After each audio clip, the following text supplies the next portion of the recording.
তারপরে এই যে আমরা ফাইনালে পৌঁছে গেছি বিয়ে বাড়িতে, ছেলে বাড়ি।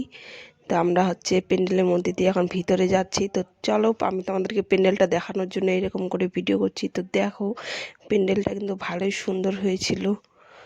তারপরে এই যে এই সাইডেরটা খাওয়া দাওয়ার, এই যেটা খাওয়া দাওয়ার জন্য বানিয়েছে। তারপরে আমরা চলে আসলাম বাড়ির ভিতরে বউটাকে দেখার জন্য।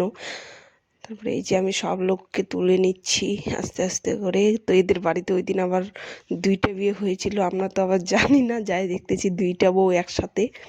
এই যে এটা আমার ননদ, আর তার পাশে ওটা ওর যা হবে। তো ও প্রথমে বুঝতে পারেনি যে আমি ভিডিও বানাচ্ছি। তো ও হাই করলো, তখন ওকে বলতেছে হাই করলো। আর এটাও আমার একটা ননদ হবে, এর তো আগে বিয়ে হয়ে গেছে। ব্লগটা অবশ্যই সবাই দেখছো, এর বিয়েরও ব্লগ আছে আমার ইউটিউবে ছাড়া, যারা দেখোনি অবশ্যই দেখবে। তারপরে আমরা চলে গেলাম যে বাড়িতে আমাদের বসতে দিয়েছিল সেই বাড়িতে। এই যে আমরা এখন যাচ্ছি ওই বাড়িতে বসার জন্য। তো বিয়ে বাড়িতে যাই ওই দিন আমাকে একটা বউ, বউ না, বয়স্ক মহিলা, এমনভাবে একটা কথা বলছিল না, আমার খুবই মাইন্ডে লেগে গেছিলো। আমি চুলটা ছাড়ে দিয়ে গেছি, তো আমাকে বলতেছে কালের মতো বলে চুল ছাড়ে দিয়ে আসছি নাকি। তো আমার মনটাই খারাপ হয়ে গেছিলো। আমি মনে মনে ভাবতেছি যে কেমন যে দেখাচ্ছে, কালের মতো বলে চুল ছাড়ে দিয়ে গেছি। তো খুবই রাগ উঠছিল, আমার কি বলবো। তারপর আমি আমার ননদগুলোকে বললাম যে কি ভালো দেখাচ্ছে না, বলছে না ভালোই দেখাচ্ছে।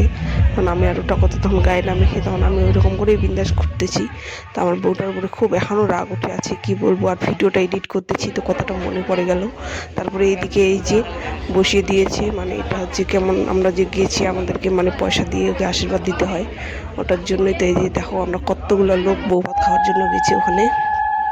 তো জামাইটা আর আমার ননদ বসে গেছে দুইজনে। তো সবাই এখানে পয়সা দিয়ে দিয়ে আশীর্বাদ করতেছে। তো দেখতে থাকো ভিডিওটা কন্টিনিউ।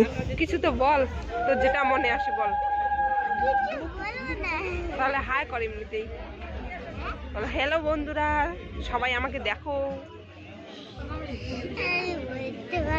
এই পড়লো, ওঠ ওঠ ওঠ ওঠ ওঠ, উপরে ওঠ।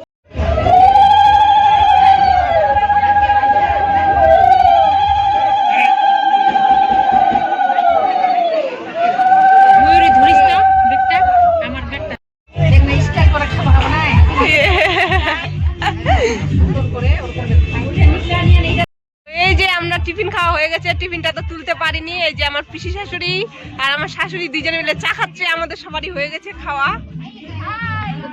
আমরা এখন বাড়ি চলে